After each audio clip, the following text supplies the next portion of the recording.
Labdien! Es šodien jums pastāstīšu par uzņēmēju darbības projektu e-pieteikuma aizpildīšanu projektiem ar kopējām attiecināmām izmaksām līdz 15 000. Tie ir budžeta projekti, ja jūs startējat rīcībā UD1, savukārt rīcībā UD2 tā ir lauku biļete. Tātad šodien pastāstīšu konkrēti, kā aizpildīt veidlapas un nosacījumus pie veidlapa aizpildīšanas. Tātad jūs reģistrējaties izmantojot e-parakstu, internetu banku vai Smart ID, tad šo jūs šeit darāt, atbilstoši norādot šeit piekrīt un tātad no rīkiem, kur jūs izvēlaties. Es šodien iešu ar lietotāju vārdu un paroli. Gadījumā jūs aizmirsuši paroli, tad iespējams jūs uzspiežat šeit un ir iespēja saņemt uz jūsu norādīto e-pastu, kurš ir reģistrēts pieteikoties par lauku atbalsta dienesta klientu. Tātad jums atsūtīs saiti, lai jūs varētu ielogoties un ielogoties jūs pēc tam nomainīsiet jūsu paroli un varēsiet iet caur šīni.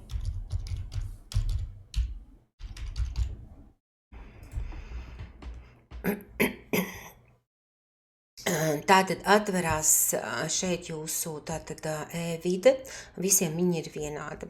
Lai jūs izveidotu jaunu projektu pieteikumu, tātad jums jāspiež uz projektu investīcijas, jaunu projektu pieteikuma izveide. Ejam uz lapas lejas daļu, izvēlamies izveidot jaunu līderu sabiedriskās virsdās vietējās attīstības stratēģiju īstenošanas pieteikumu. Šeit ievedam attiecīgās vietējās rīcības grupas satekas kādu no teritorijām. Un tātad šeit uzliekot, jūs redzat, parādās izveidot jaunu iesniegumu biedrībā sateka. Atkal mēs ejam uz attiecīgi lejas un reģistrēt pieteikumu call 1921 vai call 1922. Ja jūs startējat uzņēmē darbībā, jums tātad ir jāizvēlās call 1921. Atveras projektu pieteikumu sagatavi. Redzat, šeit sākumā nekā nav. Tā radīsies mazliet pēc tam, kad beigsiet pirmās darbības. Tātad, ko es gribu izstāstīt, saglabāt poga ir vai nu labajā pusē augšā vai kreisajā pusē lejā. Tad, kad rakstīsiet projektu pieteikumu veidlapu, tas nozīmē, ka viņi nebūs konstanti augšā vai lejā, bet viņi būs jums jāritina. Savukārt šī te oranžā diskatīta gan būs visu laiku šeit, ko jūs vienalga darīsiet. Tātad šeit tik pa brīžam uzspiests saglabāt. Iesaku to darīt, īpaši tad, ja ir slikts internetu pārklājums un informācija brīdi būtu vēlams saglabāt, lai tā nepazūd. Nu, lūk. Tātad lauku biļete, ja jūs startējat uz lauku biļete ir attiecināma tikai un vienīgi uz Gulbenes novada lauku teritoriju. Tātad Gulbenes pilsētā UD2 rīcībā lauku biļetē nevar startēt. Savukārt, ja jums ir plānots projekts Gulbenes pilsētā vai arī Nogavada teritorijā un kopējās izmaksas ir zem 15 000, tad tas būs budžeta projekts un jūs startēsiet UD1. Tātad šajā gadījumā es stāstu par lauku biļeti un arī par budžeta projektiem. Ieliekot šeit lauku biļeti, mazliet atšķirsies pāris sadaļas, parādīsies papildus aizpildāmas, kas nebūs UD1, bet būtībā no projekta aizpildīšanas veidlapas neatšķirsies. Tikai ir pāris vietās atšķirīgas papildus ailītes jāizpilda. Tātad šeit ir sākuma titulapa. Tātad vietējā rīcības grupa, tas ir tā vieta, uz kuru tad kuras stratēģijas ietveros jūs plānojat startēt konkursā. Rīcības kods un rīcības nosaukums parādīsies, kad būs nospiests saglabāt. Atbalsta pretendents šeit būs visu jūsu informāciju par jums. Atbalsta pretendenta oficiālais e-pasts, šeit lūdzu norādiet e-pastu, kur jūs regulāri caurskatāt, kurš ir pieejams jums jebkurā brīdī, un lūdzu ierakstiet e-pastu precīzi, bez kļūdām, lai jums varam sazināties gan mēs, vietējā rīcības grupas Sateka, gan arī lauka atbalsta dienests, gan projektu vērtēšanas, gan projektu īstenošanas, kā arī uzraudzības laikā.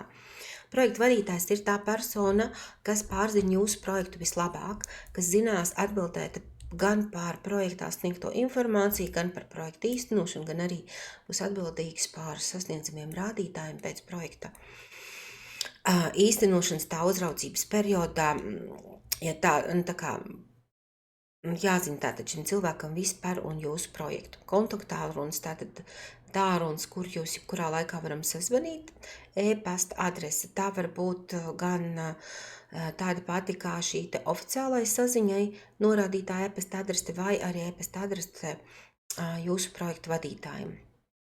Projekta nosaukums ir vienā teikumā ierakstīts loģisks teikums, lai var saprast, kas tad tiek plānots projektā darīt. Nu, piemēram, SIA laimīgā zeme, pakalpojumu attīstība un pieejamības nodrošināšana. Projekta numurs jums parādīsies tikai tajā brīdī, kad jūs būsiet projektu iesniedzis vietējā rīcības grupā. Un tātad skatāmies, kas notiek. Es uzspiedīšu šeit saglabāt. Jūs redzat, šis nozīmē, ka tiek saglabāta informācija. Un kā redzat, šobrīd jau parādījās cita situācija. Tātad jau ir redzams plašāks projekta pieteikums. Un tātad oranžais rimbulītis nozīmē to, ka mēs šobrīd atrodamies šajā daļā. Tātad vispārējā daļa, tā ir titula lapa par jūsu projektu. A sadaļa ir informācija par jums kā atbalsta pretendentu. B sadaļa ir tātad informācija par projektu. Tur gan ir aprakstošās sadaļas, gan arī budžeta sadaļas tieši saistībā ar projektu. C ir ieņēmumi un izdevumi. D ir pavaddokumenti. Ja jums būs izmaksas virs 2000 kādā no izmaksu pozīcijām, tad šeit parādīsies vēl viena sadaļa E, tātad iepirkumi cenu aptaujas, un no 20. marta, kad ir sastās kārtas projektu pieņemšana, šeit parādīsies vēl viena poga iesniegt VRG. Šobrīd ir tikai var projektu pieteikumu sagatavot, bet vēl nevar iesniegt vietējā rīcības grupā Sateka. Līdz ar to šeit šis te podziņa nav. Tātad viņa parādās tikai tajā brīdī, kad ir norādīts sludinājumā projektu pieņemšanas laiks. Tātad biedrībai Sateka sastās kārtas projektu pieņemšana ir no 20. marta līdz 18. aprīlim. Tātad 20. martā 00:00 vienā parādīsies šeit podziņa iesniegt VRG. Tagad iziesim ārā uz sākumu. Lai kā jums, tātad jums, lai tiktu pie projekta, jums vairs nav jāveido jauns projekta iesniegums, bet jums ir jāiet uz projekta iesniegumu sarakstu, un tātad redziet, šeit šodien izveidotais projekta iesniegums ir parādījies. Un tagad, lai jūs viņu varētu ar viņu strādāt, tātad uzspiedīsiet labot un nokļūsiet atpakaļ savā projektā.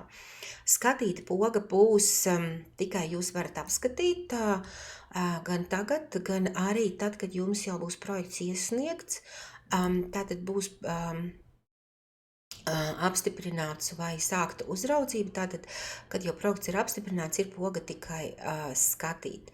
Un dzēs nozīmē, ja jūs saprotat, ka jums nevajag, tātad jūs vienkārši viņu ņemat un izdzēšat, apliecinat, vai tiešām vēlties izdzēst un izdzēšat. Un tātad viņš pazudīs no šī te sarakstiņa. Redziet, mums ir par vienu projektu mazāk. Nu, lūk, atgriežamies atpakaļ pie jūsu projekta. Tātad spiežam šeit labot. Un tātad šeit arī ir vēl vēršama uzmanība. Ja jūs saprotat, ka jūs norādīs neprecīzo rīcību, tad jūs varat uzspiežot šeit mainīt. Tātad apakšā jūs norādīsiet attiecīgo, kuru jums tad gribās, vai pareizā būtu, nevis gribās pareizā tātad šī rīcība, tad jūs atbilstoši arī tad nospiedīsiet šeit un saglabāt. Un atgriežamies atpakaļ veidlapā. Tātad, mazliet arī stāstīšu savā stāstījuma laikā arī par dažādiem kas šeit ir norādīti īburti vai cita veida palīga lietas, kas jums var noderēt. Tātad šeit ir apkopot noderīgā informācija. Un šīs te bultiņas nozīmē, ka jūs uzspiežot varat aiziet uz attiecīgo ministra kabineta noteikumu vai citu dokumentu, kas tad šeit ir. Un tātad jūs to varat izmantot savā, ja jums ir tas nepieciešams pārskatīt, piemēram, vai jūs atbilstat kā atbalsta pretendents vai attiecināmās izmaksas. Šeit ir nosaukti tātad galvenie ministra kabineta noteikumi, numur 580 no 2023. gada 10. oktobra, kas tieši nosaka, kā var startēt tātad intervencē darbību īstenošu saskaņā ar stratēģiju, jeb līderu projektus. Tātad šeit ir norādīti gan atbalsta pretendenti, gan attiecināmās, neattiecināmās izmaksas. Tad ir tā saucamie virsnoteikumi, numur 113, arī no 23. gada 7. marta. Un šeit jau ir noteikti lielāki nosacījumi, kā piemēram iepirkuma sliekšņi, kas ir 7,5 punkts, par to, ka dokumentiem ir jābūt sagatavotiem un iesniegtiem valsts valodā. Tātad latviešu valodā, ja jums kāds dokuments ir svešu valodā, tad jābūt ir klāt pieliktam tulkojumam latviešu valodā. Tulkojumu jums pašam kā iesniedzējiem ir jāapstiprina, nav nepieciešams zvērināts tulks vai notāra apstiprinājums, nepietiek ar jūsu pašu apstiprinājumu. Galvenais, lai ir pievienot dokumentu valsts valodā. Tāpatās arī šajos noteikumos ir noteikts par avansa saņemšanas nosacījumiem, par priekšatmaksas nosacījumiem un tādām lietām. Tad šeit, ja jūs projekta īstenošanas vieta, tātad šeit jums parādās juridiskā adrese vai deklarēta adrese atkarībā no iesniedzēja veida, tātad varbūt fiziska persona, kas veic saimniecisko darbību, gan arī cita juridiska persona, izņemot biedrības nodibinājumus, tātad kas šeit īsteno projektu. Un gadījumā, ja jums šī adrese atšķirās, jūs šeit ieliekat jā, un tātad ieliekat šo te atšķirīgo, tātad norādiet, kurā pagastā jums būs. Pieņemsim, mēs atkal paņemam Galgauskas pagasts, un tad attiecīgi sapildat, kas mums šeit ir jums uz priekšu.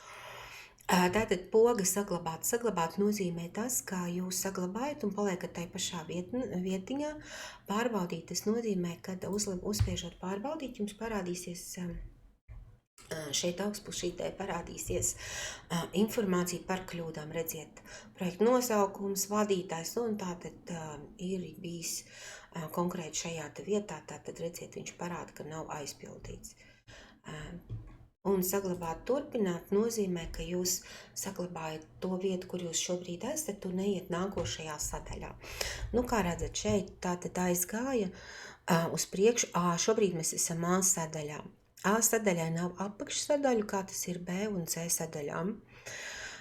Tātad pirmais, kas jums ir jāieliek informācija, un šeit atzīmē tikai vienu, tātad jūs esat juridiska vai fiziska persona, kas jau veic saimniecisko darbību, un fiziska vai juridiska persona, kas plāno uzsākt savu saimniecisko darbību.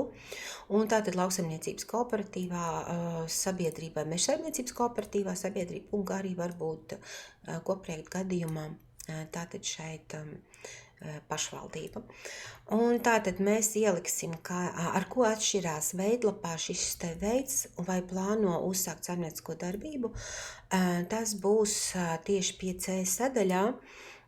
Tur atšķirsies šie te gadi, tātad pieņemsim esošajiem norādīs pēdējo noslēgto, savukārt jaunajiem, kas uzsāk saimniecisko darbību, tur tiks norādīts projekta iesniegšanas gads, pirmais projekta īstenošanas gads, bet par to es jau jums vērstīšu uzmanību tālāk veidlapā. Nu, šobrīd izveidosim šo te, kas veic saimniecisko darbību, un tātad jūs redzat, ka uzreiz jau parādījās papildus tabuliņas. Nākamais budžeta projekts par attiecināmu izmaksu summu līdz 15 000.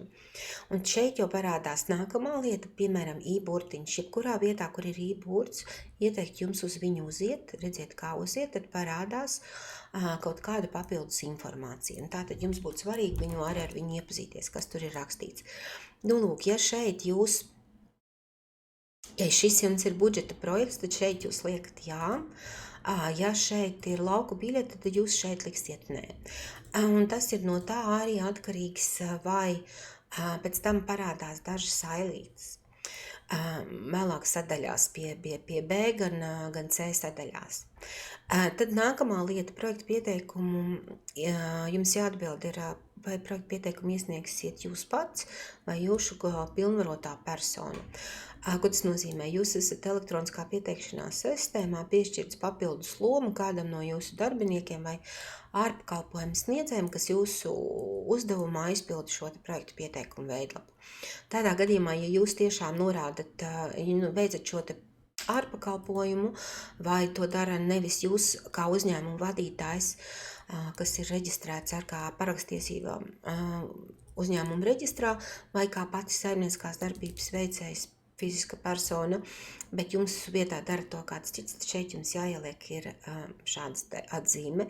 Ko tas nozīmē? Tas nozīmē to, ka šo projektu, kad jūs iesniegsiet, tātad šeit būs jāapliecina informācija, vai viņa ir patiesa. Tātad tādā gadījumā, kad būs šī poga iesniegt, un jums būs projektā novērsts visas kļūdas, jau pašās beigās tātad apliecina un iesniegt VRG. Tas nozīmē, ka tātad būs jums atsevišķi jāiesniedz vēl viens papildus dokuments, kas ir atbalsta pretendenta deklarācija. Jūs kā uzņēmuma īpašnieks vai saimnieciskās darbības veicējs, ja paši neveicat šo projektu sagatavošanu. Un tātad šeit ir norāda, ka vai jūs vēlaties saņemt avansa maksājumu, tātad šeit jūs norādiet, jā. Ir tā, kad uz tātad lauku biļetē tiek jau šis publiskais finansējums, tātad 80% apjomā piešķirts, jau ieskaitīts pretendenta kontā jau pie lēmuma par projekta apstiprināšanu, un savukārt šie atlikušie 20% tiek ieskaitīti pēc noteiktā projekta rezultāta sasniegšanas saimnieciskās darbības rādītā, tā kā izpildes, ko var apliecināt ar dokumentāliem un notiek nodrošināt šī saimnieciskā darbība. Savukārt budžeta projektos, kas ir UD1, tur var saņemt 40% apmērā avansu arī no publiskā finansējuma. Un tātad un atbalsts tiek saņemts pamatojoties uz jūsu pašu projekto noteikto rezultātu vai starp rezultātu izpildi, kas ir ļoti svarīgi izpildīt. Tātad, jā, gadījumā jūs plānojat koprojektu, tātad šeit būs jā, līdz ko pieliekam jā, tātad, kā redzat, šeit parādās papildus ailītes. Projekta kopējās attiecināmās izmaksas, vai viņas būs vairāk kā 70 000 budžeta projekta gadījumā un lauku biļetes gadījumā šeit ir nē. Šeit jūs norādiet saistītos uzņēmumus, vai jums kā ir jūsu jums piedara, vai esat daļa vai darbojaties tātad projekta tajā citā uzņēmumā, tātad jums būs jānorāda šeit. Ja jums nav, tad šeit jūs norādīsiet jā. Gadījumā, ko nozīmē saistītie uzņēmumi, tiek kopīgi rēķināts šis neto apgrozījums. Un kā mēs zinām, budžeta projekts var iesniegt iesniedzēju ar tātad esošie iesniedzēji ar apgrozījumu līdz 350 000, savukārt lauku biļetē var startēt tikai atbalsta pretendenti, kuru apgrozījums pēdējā noslēgtā gadā nav pārsniedzis 15 000. Tā ir tā būtiskākā atšķirība starp budžeta projektu iesniedzējiem un lauku biļetes iesniedzējiem. Tad jūs šeit norādiet, vai jums tātad izlasam atkal, tātad jābūt, lai pieteiktos uz atbalstu, ir jābūt tā kā mikro uzņēmumam, mikro mazam vidējam uzņēmumu statusam, un tātad jums šeit ir jāizpilda noteikti nosacījumi, jā, tātad šeit arī ir rokas grāmata, kur tas ir rakstīts, tā ir noteikta veidlapiņa, kas ir jāpievieno, tā ir pieejama arī mūsu mājas lapā, pieņemsim, ejam šeit un ejam apakšā tātad gan papildus iesniedzamie dokumenti, tātad redz, kur redziet, ir mazajai un vidējai komersantu sabiedrībai šī deklarācija. Un tātad jūs viņu varat šeit lejuplādēt un aizpildīt. A1 ir pirmā aprakstošā daļa, un tātad šeit es gribu vērst uzmanību, tātad aprakstošajās daļās ir 2500 rakstu zīmes, kas nozīmē, ka tas ir nevis tikai burti, bet arī visi atstarpes. Ja jūs liekat jaunu rindkopu, tātad vietā būs jau viena rakstu zīme. Tātad līdz ar to ir jāraksta īsi konkrēti, bez liekvārdības, bez nevajadzīgas informācijas. Tātad šeit arī redzam virsū, kad jums ir jāsniedz informācija par jūsu darbības aprakstu tieši uz projekta iesniegšanas brīdi.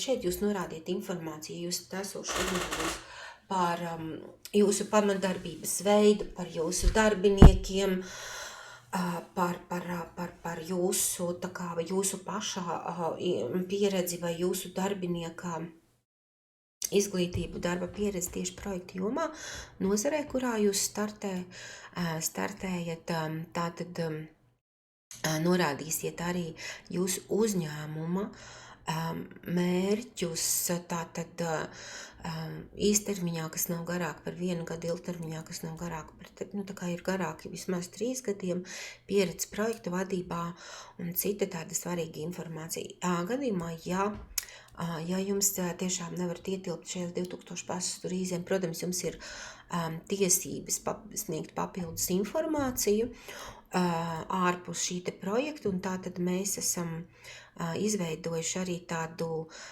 veidlapiņu, kas ir tirgus izpētes šis tirgus un biznesa plāns, to var šeit tātad redzēt. Tātad atvērsim viņu vaļā, un tātad šeit var papildināt šīs redziet, ja jūs nevarat tur ietilpt, tad jūs arī šeit varat rakstīt. Un šis arī zināmā mērā tāds pabiliīgs, kas jums arī varētu palīdzēt projekta sadaļās arī tā kā jautājums. Bet pamatinformācijai ir jābūt projektu pieteikumā. Šeit ir loģisks turpinājums. Lūdzu nerakstīt šeit informāciju, kas jau ir šajā veidlapā. Tātad viņai ir jābūt pamatā šeit. Tātad tad jūs atzīmējat, turpināt uzsākt no saimniecisko darbību vai uzsākat jaunu veidu savā nozarē, jaunajā nozarē. Un šeit tas vairāk attiektos tieši uz esošajiem, ja gadījumā jums jau ir kāda pamatnozara, bet jūs plānojat blakus nozari, tad jūs šeit ilgstiet ķeksīti. Tad ir sadaļa pretendenta ražošanas ēkas un būs, kā arī iekārtas un tehnika. Un tātad šeit jūs ierakstiet visu to informāciju par jūsu materiālu tehnisko bāzi, kas ir tieši saistīta ar projekta īstenošanu, ir nepieciešama jūsu projekta īstenošanai, projekta mērķu sasniegšanai, arī rezultatīvo rādītāju sasniegšanai. Un tātad izvēlās ēkas vai iekārtas. Un tātad, lai šeit varētu vairāk, tātad šeit uzspiežot uz krustiņu, jūs pievienosiet rindiņas. Jūs saprotat, ka jums ir par daudz, jūs vienkārši uzspiežat uz šo iksiņu krustiņu un uzliekat ne, un redziet pazūd. Un tātad šeit jūs ieliekat, kas jums tā ir, un tātad norādiet īpašumā vai nomā, izveides gads, ietilpība vai mērvienība. Un tātad šeit jūs izvēlasties, kas jums ir atbilstošā. Uzreiz brīdim, ja šeit nav aizpildīts, veidlapu nevar iesniegt. Šeit es domāju, ja ir atvērts, šeit ir ierakstīts tehnika vai ēkas, un šeit ir norādīts, tad arī šeit ir jābūt aizpildītam, citādi jūs nevarēsiet iesniegt veidlapu. Ko nozīmē šī sadaļa aizpildīta, vai aizstāt vai papildināta? Tas nozīmē, ja pieņemsim šeit būtu jums sulas, pieņemsim spiešanas līnija, tad, piemēram, šeit jums būtu viss savadīts, jūs ieliekat, ka jums ir tur jauda, pieņemsim, litri stundā, pamēģināsim atrast tādu litri, piemēram, stundā, ja? Un tātad papildināti, tas nozīmētu, ja jūs pirktu šai iekārtē vēl vienu papildus iekārtu, kas papildinātu šo te sulu spiešanas līniju, savukārt aizstāta nozīmētu to, ka jūs nopērkat jaudīgāku iekārtu par šo te jau esošo, vismaz par 25%. Tā kā, ja jūs viņu neaizstājat vai nepapildināt šo te, tad labāk šeit ir nenorādīts neko. Tas nozīmē, ka pieņemsim, ja ir papildināts, tad teorētiski vajadzētu jums visu projektu uzraudzības laiku šai iekārtai atrasties arī jūsu uzņēmumā, tāpēc labāk tur nenorādam neko.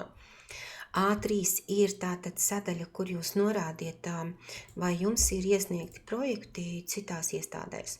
Un tas sastāv no 2 daļām - Eiropas Savienības finansēti projekti vai citi projekti, kuri tad no valsts pašvaldības, ārvalstu vai citiem finanšu devējiem. Un šeit arī līdzīgi, tātad jūs uzspiežot šeit plusiņu, parādīsies atvērums, un tātad šeit jūs pirmajā norādīsiet fonda nosaukums, pieņemsim ERAFS, CFLA, Centrālā finanšu līguma aģentūra, piemēram. Šeit jums būs projekta nosaukums un numurs, tad izvēlēsieties projekta stadiju, termiņus, un beigu termiņu pieņemsim, tur, piemēram, jums ieliekam parādu, kā to dara, attiecināmo izmaksu summas, tātad vai ir sasaiste vai nav, ja ir sasaiste, šeit īsi aprakstat, tātad kā tad jūsu projekts sasaistās ar šo te jau iesniegto citā vietā projektu. Tad ejam uz nākamo sadaļu, kas ir ļoti svarīga sadaļa, un tā ir tieši par projektu pieteikumu, kā tieši pašu projekta ideju, būtību. Un kā redzat, gana ilgi saglabā šo te tātad vērš uzmanību, ka neatstājam projektu iesniegšanas pēdējās dienas pēdējām stundām, jo projektu, ja ir kļūdas, nav iespējams iesniegt. Tātad B1 ir projekta mērķis, un tātad projekta mērķim ir jābūt īsam, konkrētam, atspoguļot, ko jūs ar šo projektu plānojat sasniegt. Un, piemēram, jūsu pakalpojumu klāsta paplašināšana, jūsu pašizmaksas samazināšana, jūsu darbinieku kvalifikācijas paaugstināšana. Tātad mērķi nedrīkst iekļaut plānoto iegādi. Piemēram, projekta mērķis nebūtu sulas piedes iegāde, bet gan ko jūs gribētu ar to sulas piedes iegādi panākt. Tātad ātrākā darba procesa paveikšana, tas nozīmēs, ka tā ir pašizmaksa samazināt, tātad konkrēti. Tāpēc tās projektam ir jāveicina šīs te intervences, kas ir līderi LA20, arī noteikto mērķi, kas ir noteikts 580. noteikumos, un tas būtu, ka tātad ar šo projektu ir jāveicina stimulēt uzņēmēju darbības attīstību un konkurētspēju, produktu un pakalpojumu, tā kā izveidi jauna darba vieta ražošanu, ieviest inovatīvas tehnoloģijas un prakses, tostarp digitālos risinājumus, veicināt vietējo resursu produktīvu un ilgspējīgu izmantošanu, kā arī paaugstināt darbinieku kvalifikāciju un sekmēt sociālās atstumtības riskam pakļauto personu iesaistīšanu darba tirgū. Tātad, bet jums tas nenozīmē, ka jums pilnīgi viss no tikko citētā intervences mērķi jums ir jāiekļauj savā. Jūs tikpat labi varat norādīt, ka jūs attīstat uzņēmēju darbību, paaugstināt konkurētspēju, pilnveidojat un izveidojat esošos vai veidojat jaunus produktus, pakalpojumus, radāt vai pat saglabājat esošās darba vietas. Tas ir svarīgi. Svarīgi ir tas, ka jūsu mērķi norādat tiešām vienā teikumā, kurš nav garš un sarežģīts, bet ir saprotams. Biedrības statikas vērtēšanas nosacījumos ir noteikts, ja jūs šeit iekļaujat garāku informāciju par savu projektu mērķi, tad projektu vērtētāji kā projektu mērķi uzskata, jo šajā te vietā norādīto pirmo teikumu. Tātad esam uzmanīgi, ko mēs rakstam, tātad jums arī jābūt jāiepazīstas ar tātad vērtēšanas nosacījumiem, jā, tātad šeit var redzēt īsus aprakstus, jā, tātad arī mums ir cita veida dokumentācija tieši zem līdera sadaļas, kur jūs atradīsiet gan metodu, tātad šos te nolikumi par vērtēšanu, kur tad arī var redzēt. Jūsu palīgs jums pašiem ir šī te veidlapā, kas jums arī ir obligāti iesniedzamais, tātad iesniedzamais dokuments ir jāizpilda pašnovērtējums, kur tad ir redzami pilnīgi visi kritēriji, pēc kuriem jūs vērtējas atteks piesaistītā vērtētāja ekspertu komanda. Un projekta mērķim ir jābūt sasniedzam tātad projekta norādītajā laikā, kā jūs būsiet projektā norādījis ar esošajiem resursiem, un viņam būtu tiešām jābūt reālam un sasniedzamam. Gadījumā, ja jūs projekta vērtētāji piešķir mazāk kā 1 punktu par projekta mērķi, tad jūsu projekts tiek noraidīts un netiek kopumā vērtēts, tiek noraidīts kā neatbilstošs. Tad ir jābūt projekta mērķim sagatavotam precīzam, sasniedzamam noteiktajā laikā un noteiktajā budžeta apjomā, kā jūs pats to plānojat. Tad ir ļoti svarīga sadaļa B2 projektu apraksts, kas sastāv no vairākām projekta apakšsadaļām. Tātad B21 ir projekta apraksts un tā nepieciešamības pamatojums. Arī šeit ir mazs teikums jums priekšā. Tad jūs aprakstīsiet, kāpēc jums ir šis projekts nepieciešams. Piemēram, jūs veidojat jaunu uzņēmumu, tātad jums ir nepieciešama vai jaunu nozaru, tātad jums ir nepieciešams atbilstošs aprīkojums. Piemēram, jums jau ir esošs produkts vai pakalpojums, jums ir nepieciešams pilnveidot tā darbības procesu vai ražošanas procesu, tātad jūs aprakstīsiet, tātad samazināsies, iegādājoties jaunu iekārtu vai uzbūvējot atbilstošas telpas, tātad jums uzlabosies gan darba apstākļi darbiniekiem, piemēram, gan jums samazināsies izmaksas, lai veiktu savu pakalpojumu vai nodrošinātu ražošanas procesu, pateicoties šīm jaunajām iegādēm. Tāpat šeit var norādīt kādu problēmu, ko risināsiet ne tikai savā uzņēmumā, bet, piemēram, nav šāds pakalpojums biedrības attekas darbības teritorijā, Gulbenes novada teritorijā, un tātad jūs risināsiet to problēmu, ka tiks vietējiem piedāvāts jauns pakalpojums. Šeit es varu teikt piemēru no dzīves, tieši veterinārijā, kur projekts tātad projektā tika iegādāta rentgena iekārta mīļumdzīvniekiem, tātad suņiem, kaķiem.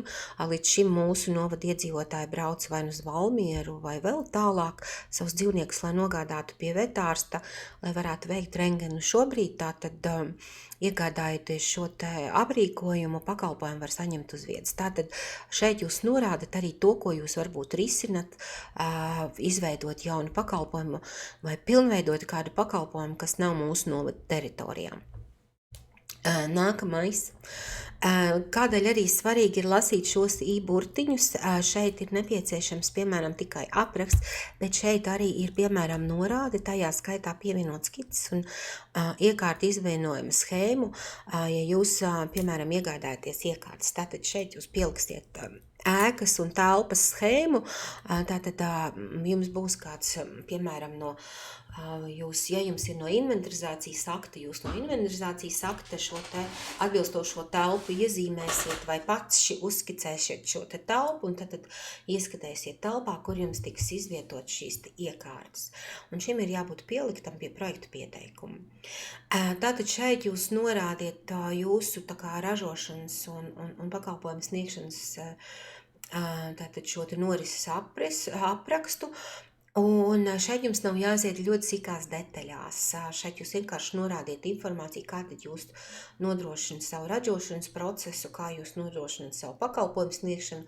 Un tas nozīmē, ka šeit jūs arī norādat savus sadarbības partnerus, piemēram, par dažādu izēvielu, izējumateriālu iegādi, ar kuriem jūs regulāri sadarbojaties.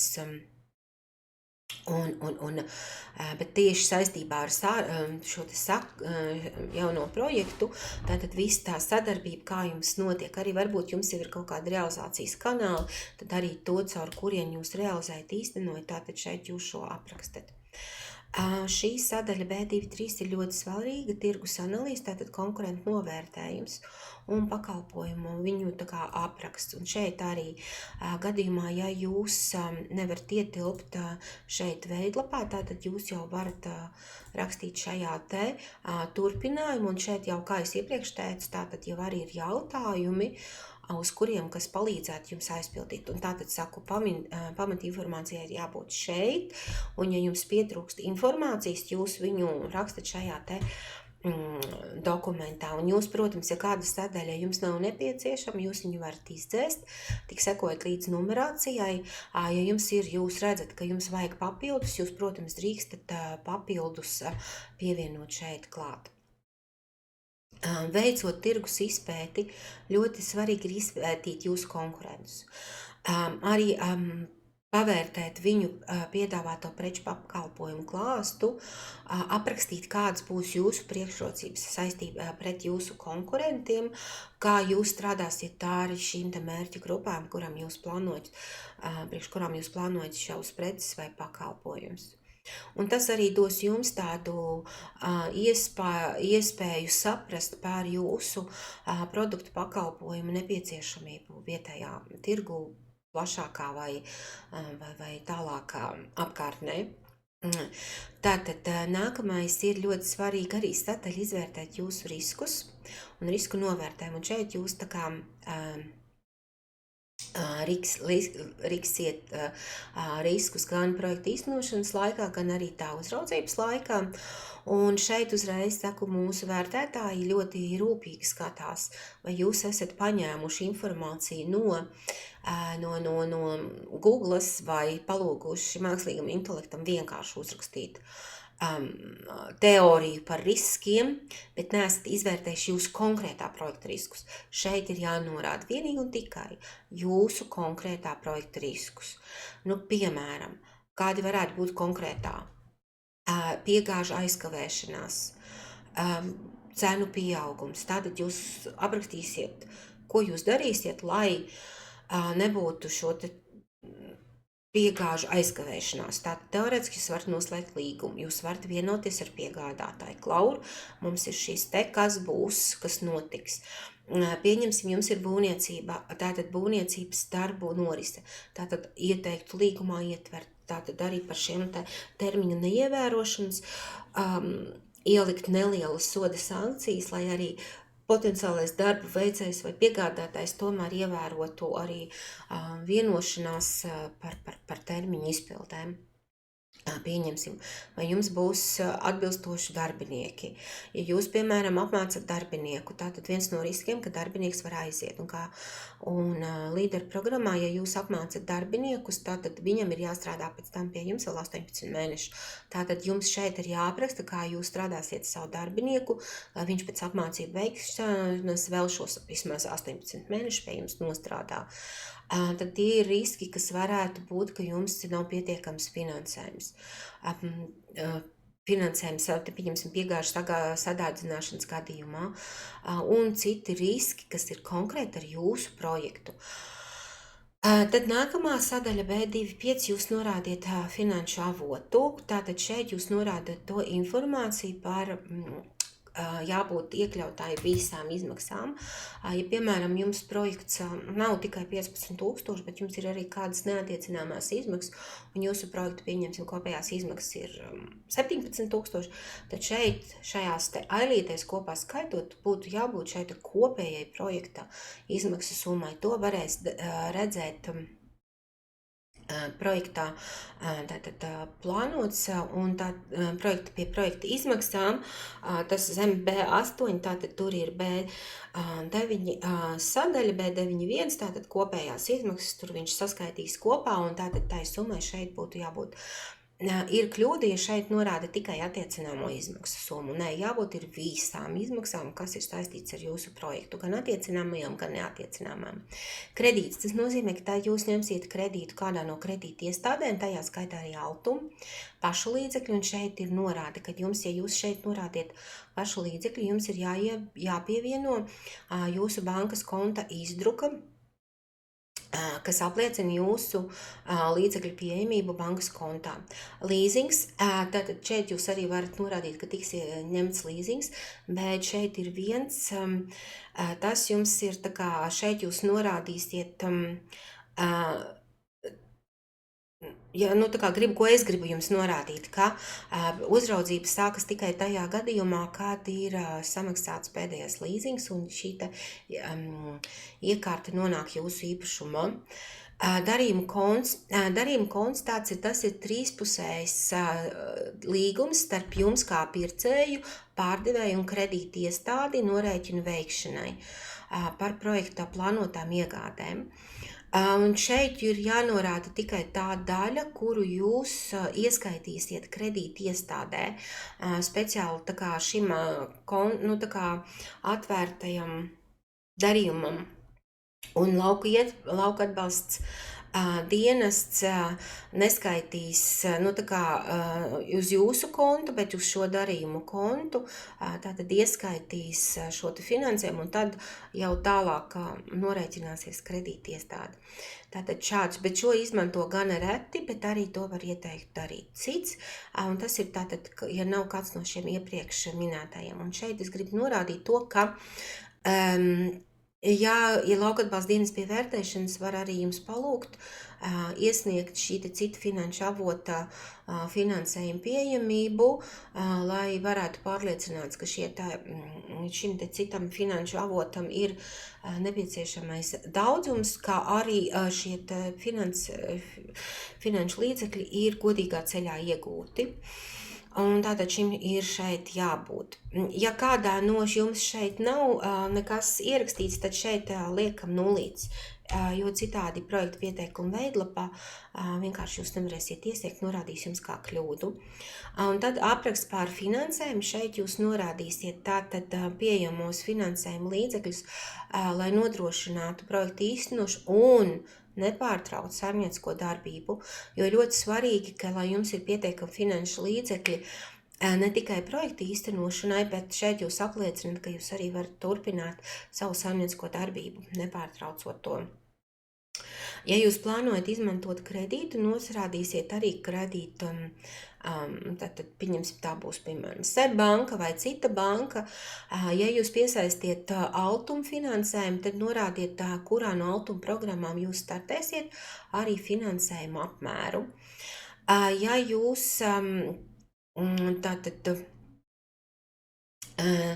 esat ņēmuši arī citu, jau jums ir esoši kredīts ilgtermiņa, īstermiņa šeit nenorāda, šeit norāda ilgtermiņa kredīta saistības, šeit norāda kredītdevēja atmaksas termiņu un atlikušo summu uz projekta izsniegšanas brīdi.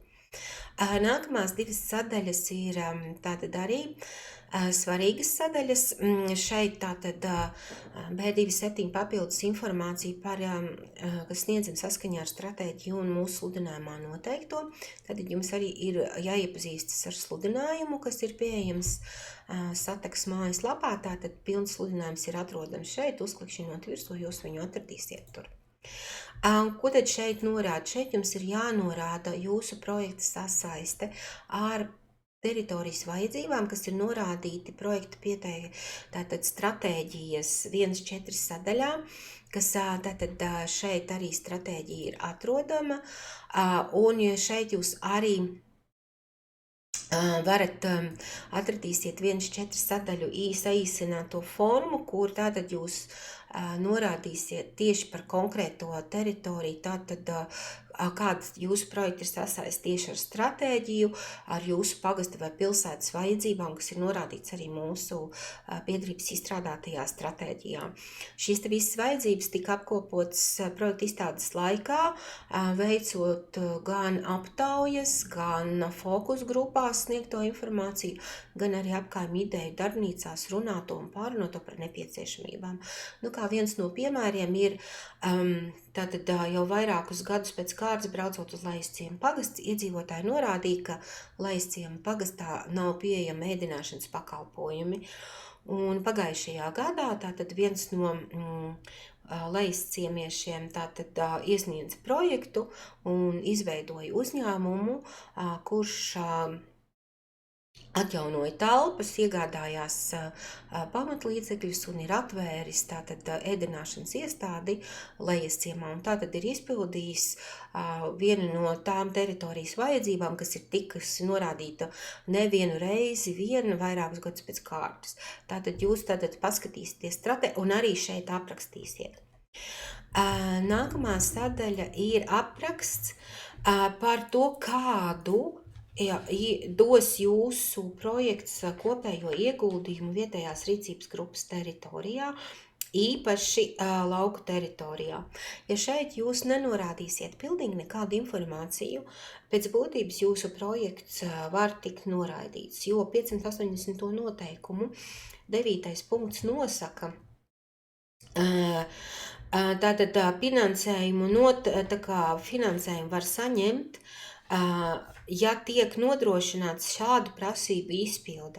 Un 9.2. punktā ir noteikts, ka projekta īstenošana dot ieguldījumu vietējās teritorijas īstenošanas teritorijā, to starp lauku teritorijā.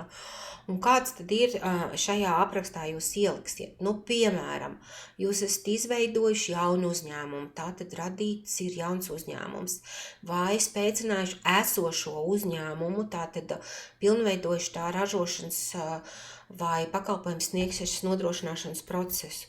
Esat radījuši vai saglabājuši darba vietas, tātad nodrošinājuši šo te pakalpojumu pieejamību cilvēkiem tuvāk savai dzīves vietai. Gadījumā, ja jūsu projekts ir īstenots pilsētas teritorijā, jums īpaši būtu jāatliek apraksts par to, ko tas dos lauku teritorijas iedzīvotājiem, kā jūs piesaistīsiet arī lauku klientus, lai viņi pērk jūsu pakalpojumu vai iegādājas jūsu preces. Tātad šeit jums ir jādod jūsu ieguldījums teritorijai. B3 sadaļā jūs norādīsiet kadastra numuru ar 11 rakstu zīmēm.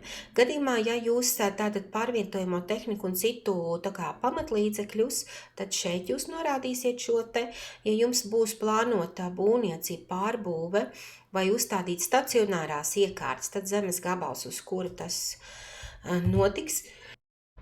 Un gadījumā, ja jums būs būves, tātad būvēs ieliksiet stacionāro iekārtu, tad šeit norādīsiet. Ja jums ir kadastra apzīmējums, tad šeit ar 13 cipariem jūs to norādīsiet šeit.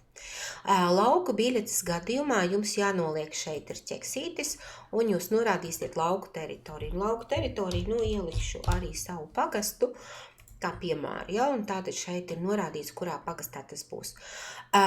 Tie, kuri rakstā rīcībā UD1 budžeta projektu, šeit šī sadaļa nav jāpilda. Šeit viņa jums ir bez ķeksīša. Lauku biļetes gadījumā šeit tas ir jāpilda. Projekta īstenošanas virziens.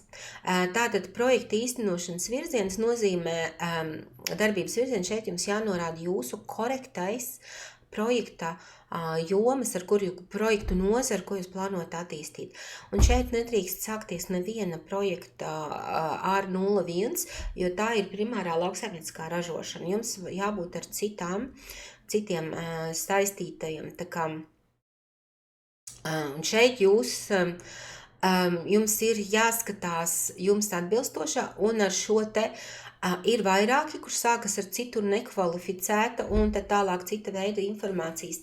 Ja jūs izvēlaties citur nekvalificētu, ļoti iesaku paskatīties, kas tur slēpjas apakšā, lai jums nav pēc tam nepatīkami pārsteigumi, ka, piemēram, jūs esat norādījuši kādu jomu, kuri prioritārā joma projektu vērtēšanas kritērijos, bet jūs ieliekot šeit neprecīzu, nekorektu savu NACS kodu, tad varat gan zaudēt punktus, gan arī neatbilst faktiskai situācijai, ar ko jūs plānojat savā projektā attīstīt.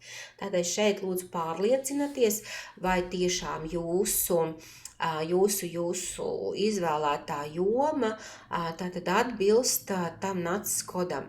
Un tātad šeit es ieteiktu jums aiziet, tātad šeit ir paplašinājums, jā, un tātad jūs izvēlēsieties atbilstošo, pieņemsim kādu, šeit, piemēram, jā, uzklikšķināsim dzērienu ražošana. Un tātad redziet, kur paplašinājumā, kas šajā klasē ietilpst un kas šajā klasē neietilpst. Un tātad jūs attiecīgi savai jomai viņu arī norādīsiet. Nākamais, tātad šeit projekta, tātad jums ir šeit rādītāju, rezultatīvie rādītāji jāieraksta, kas attiecās gan uz lauku biļeti, gan uz budžeta projektu. Un tātad šeit, pieņemsim, jūs norādīsiet ilgumu, ja, budžeta projektam, tātad tie būs mēneši. Ja, piemēram, tā ir īstenošana, tātad jūs norādīsiet mēneši, tur, piemēram, pamatlīdzekļu iegāde, un tātad jūs liksiet iegādāti turdu sublimācijas iekārtas vai tērauda galds. Un, ja jums ir būvniecība, piemēram, tie būs 24 mēneši, un tātad sasniegtais plānotais rezultāts, tas ir tas, ko šeit norāda, tātad kā budžeta projekts īstenos. Tātad šis te ir budžeta projektam sasniedzamā vērtība, tātad šeit ieliekot iekšā. Lūgums šeit tātad šo te norādīt, vilkt iekšā. Arī vairāk būs informācija mūsu metodiskajā materiālā, kā šo aizpildīt, tātad tas arī būs pieejams šeit zem rīcības, tātad šeit var noderēt, tātad šeit iekšā skaidrojumi, tātad kā var to visu, kā aizpildīt arī veidlapu.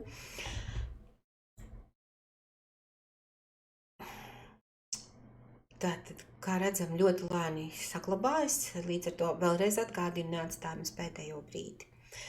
Šeit jūs izvēlaties, kas jums būs projekta pamata joma, un šeit neliekam liekus ķekšus, kurus jūs projektā nedarīsiet, jo tas var maldināt gan vērtētājs, gan arī pēc tam veicot šo te apkopojumu. Šis apkopojums iet arī pār projektu programmas īstenošanu, līderu programmas tātad apjomiem, un arī vērtētāji var norādīt, ka jūs, piemēram, šeit norādat plānotas darbības, darbinieku produktivitātes kāpināšanu, jeb darbinieku apmācības, un jums šeit nekā, jūs ieliekat šeit ķeksi, bet ne aprakstošajās, ne arī izdevuma sadaļās jums nav plānots, būtībā neatbilst nosacījumiem. Tāpēc izvēlamies patiešām to, ko jūs projektā plānojat darīt.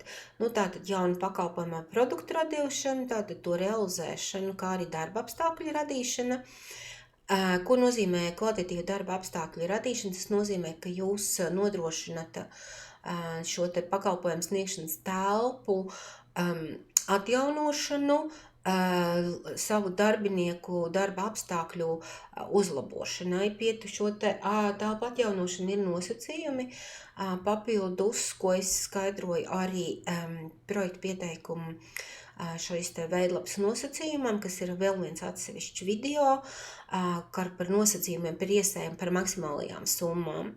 Bet īsāk sakot, tātad tie var būt ražošanas telpas vai tātad jūs sakārtojat, lai ir cilvēkiem, jūsu darbiniekiem pieejams esošo un produktu pakalpojumu attīstīšana, lauksaimniecības produktu pārstrāde, jaunu projektu realizēšanas vietas radīšana vai labiekārtošana, jaunu realizācijas veidu ieviešana, tas būtu, piemēram, internetu veikals vai platforma, tāpat tās jūsu zīmola izstrāde. Viss, kas ir saistīts ar turismu un tā papildus nozars, piemēram, viesmīlības pakalpojumu piedāvājumu radīšana un darbinieku apmācība. Viņas var būt vairākas. Piemēram, jums ir jaunu produktu ražošana, realizācijas vieta, un jums arī apmācīsiet darbinieku, piemēram. Jā, jautājums par darbinieku apmācību, tas var būt, ka, piemēram, jums ir nepieciešams noteiktas prasmes jūsu produkta vai pakalpojumu sniegšanā, produktu ražošanā vai pakalpojumu sniegšanā, vai jums ir nepieciešams ugunsdrošības speciālists, jums ir nepieciešams 96. kategorijas tiesības, tad tās arī jūs savam darbiniekam varat nodrošināt. Šeit nedrīkst būt apmācības, kas ir vidējās speciālās vai vidējās vai augstākās izglītības, bet šeit ir tādi kursi, apmācības, kuras jūs saņemat no izglītības iestāžu reģistrētām iestādēm un galā saņem apliecinājumu certifikātu par šo kursu beigšanu. Arī tātad, kas ir šajās izmaksās, gan kursu apmaksa, gan arī dienas nauda, gan arī uzturēšanās izmaksas, piemēram, jūsu darbiniekam vai jums pašam jādodas ir ārpus novada uz vairākām dienām, pieņemsim uz Ventspili, tātad transporta izmaksas, ēdināšana un viesnīca, tātad arī ir iekļaujams šajās izmaksās. Un, diemžēl, mācības nedrīkst būt ārvalstīs. Par projekta ilgtspēju. Ieliekot šeit, jūs izvēlaties atbilstošo jomu, ko jūs plānojat projektā attīstīt, ja tas uz jums attiecas. Jā, papildus punktus var dabūt pie aprits ekonomikas, un tātad, ja jums tiešām ir aprits ekonomikas aktivitātes, tad jūs šeit pamatojat, un tātad jūs varat dabūt papildus 2 punktus. Ja, piemēram, kas ir aprits ekonomika? Aprits ekonomika tā ir otrreizējā resursu izmantošana vai atlikumu pārstrāde citās jomās. Piemēram, jums ir sulu spiešana, un jums paliek pāri šīs sulu izspiedas, tad jūs no šīm sulu izspiedām kaut ko vēl ražojat vai kompostējat un liekat viņus pēc tam pārstrādājat kaut kādā citā produktā. Vai, piemēram, jums ir galdniecība, jūs gatavojat mēbeles, jums paliek pāri skaidas, tātad jūs šīs skaidas granulējat vai briketējat gan apkuriem vai, piemēram, pakaišiem, tātad tā jau ir aprits ekonomika, tātad bezatkritumu ražošana tajā skaitā. Tad nākamā lieta, kas ir arī ļoti svarīga un precīzi aizpildīta, ir vai tiek radīta inovācija. Un šeit ir ļoti svarīgi uzsvērt to, ka inovācijas iedod arī papildus atbalsta intensitāti, kas ir 10% klāt pie pamatlikmes. Un šos 10% var dabūt klāt, ja jūs izpildat nosacījumu, ka ir inovācija visā teritorijā, plānotie ieguldījumi ir vismaz inovācijas ieguldījumi ir vismaz 40% no kopējā projekta attiecināmajām izmaksām, un kā arī dabūts papildus punkts par produkta vai procesa inovāciju vai cita veida inovāciju. Un tad jūs tur dabonat kopā vismaz 4 punktus, jūs varat tad pretendēt uz papildus intensitāti. Bet šai inovācijai ir jābūt aprakstītai. Inovācija attiec tikai uz Gulbeņu novada teritoriju. Jā, līdzīgi pakalpojumi vai preces ir pieejami blakus teritorijās, tas netiek ņemts vērā. Mums ir svarīgi, lai šī inovācija ir tieši mūsu jaunajā, mūsu novada teritorijā. Piemēram, jūs esat galdnieks, un jūs pērkat, piemēram, iekārtu, arī galdniecības iekārtu, un jūs sakat, bet līdzīgi iekārti ir jau man pašam vai maniem konkurentiem, bet kā tad es varu dabūt šo inovāciju? Ja jums ir, pieņemsim, šie iekārta, ir ar būtiski atšķirīgu tehnoloģisko darba procesu vai metodi, kā jūs strādājat pakalpojumā vai ražojat, ja tas ir pilnīgi savādāk nekā bija līdz šim, tad tā ir inovācija. Jo pieņemsim arī šiem te piemērē CNC galdi. Ir vienkāršāki galdi un ir galdi ar jau ļoti sarežģītām funkcijām. Tātad viņam ir viens nosaukums CNC, bet viņi ir ar dažādām funkcijām. Un ja jūs ņemat pilnīgi atšķirību ar pilnīgi jaunām iespējām, tad šī iekārta arī atbildīs. Vai jūs ražosiet pilnīgi jaunu produktu, kāds produkts vispār mūsu novadā nav bijis, bet jūs pērkat jau iekārtu, kāda ir citam, tad tās būs produkta vai pakalpojuma inovācija. Tātad, ja nav bijis šāds pakalpojums mūsu teritorijā, tad tam ir šeit jābūt norādītam. Nepietiks ar vienu teikumu, kā ir bijis projektos, šāda pakalpojuma Gulbenes novadā nav. Ar to nepietiks, ir jābūt aprakstītam un pamatotam. Tātad ejam uz nākamo sadaļu, kas nākamā sadaļa ir B8, kas ir ļoti svarīga sadaļa. Tās ir konkrēti projekta kopējās attiecināmās izmaksas. Un šeit jums ir ļoti svarīgi, tātad šeit sastāv no B9, B91 un B10. B8 šeit jums nevajadzētu nokļūdīties, jo gan budžeta projektiem, gan lauku biļetes projektiem ko jūs būsiet šeit ieplānojuši, jūs nedrīkstiet veikt grozījumus jūsu projektā. Tātad, kas šeit jums būs saplānots, jūsu iegādes būs saplānotas, tām arī būs jābūt notikušām. Neviens jums neatļaus veikt projektu grozījumus. Svarīgi ir tagad arī saprast, vai jūs esat PVN maksātājs.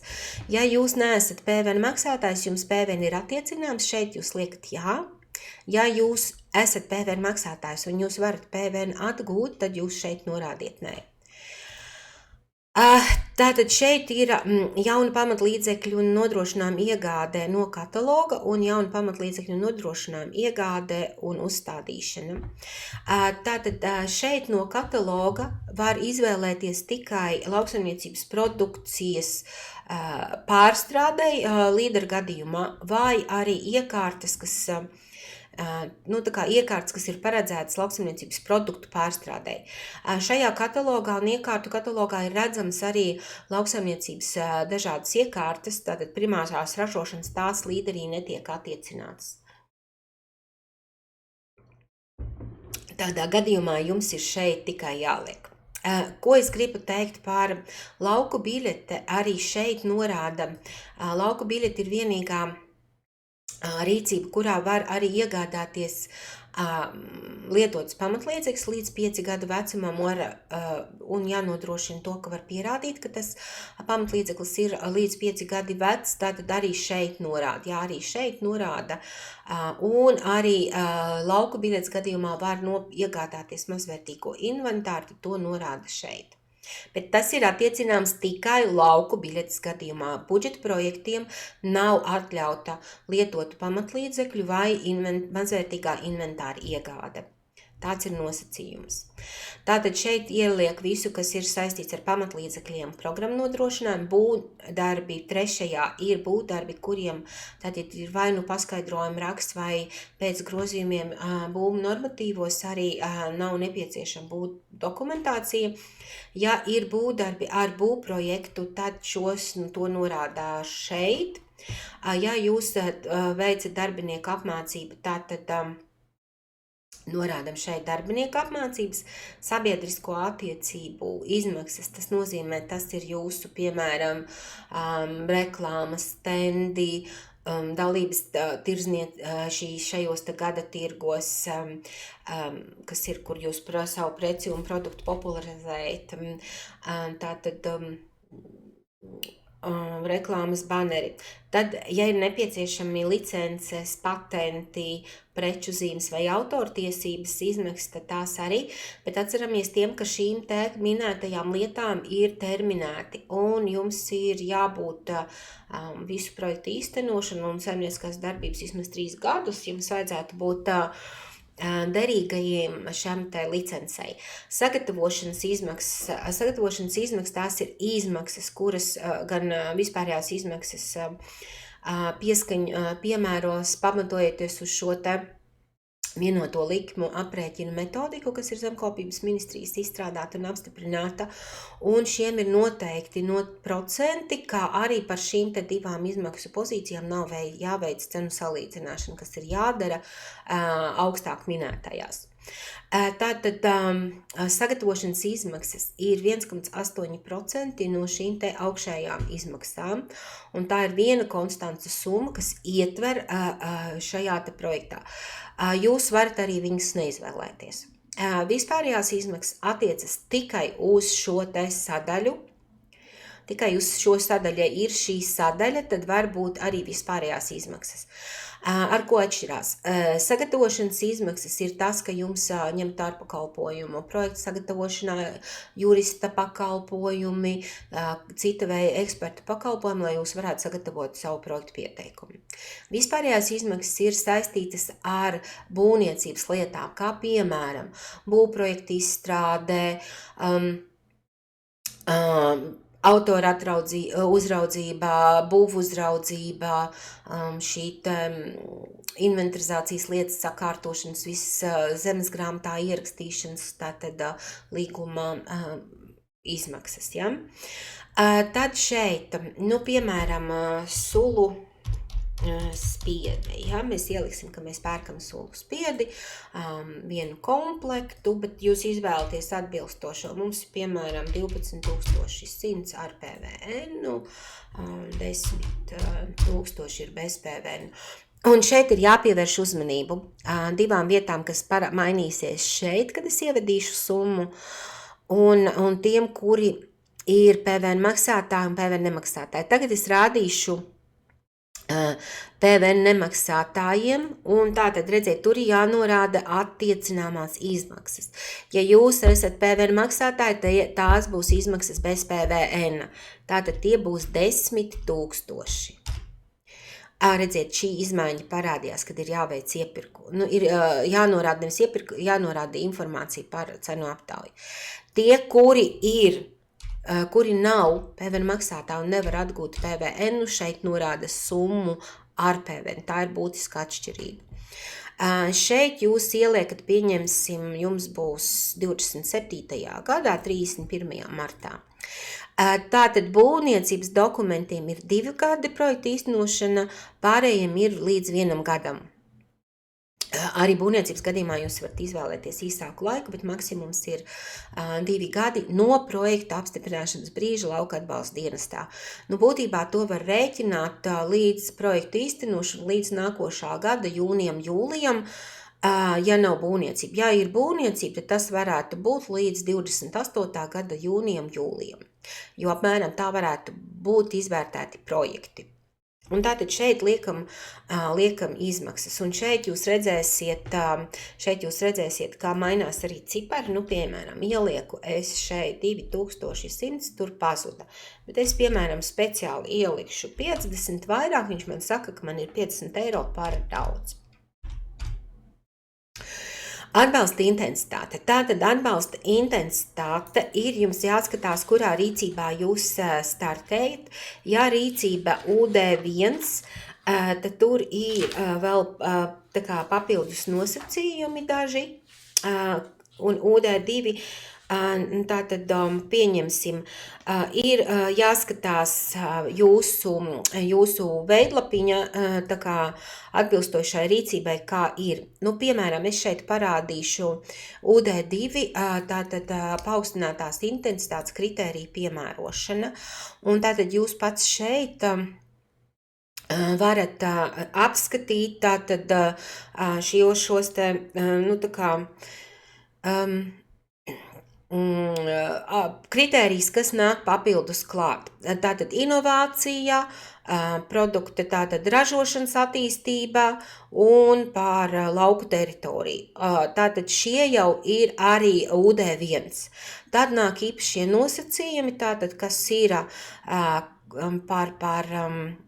tātad tā kā īpašie nosacījumi, tas ir tātad jaunais lauksaimnieks, mazā lauku saimniecība, vai tātad būs lauku teritorijā tātad īsteno izglītības sociālā vai veselības jomā, vai arī darba apstākļu uzlabošana vai darbinieku apmācības.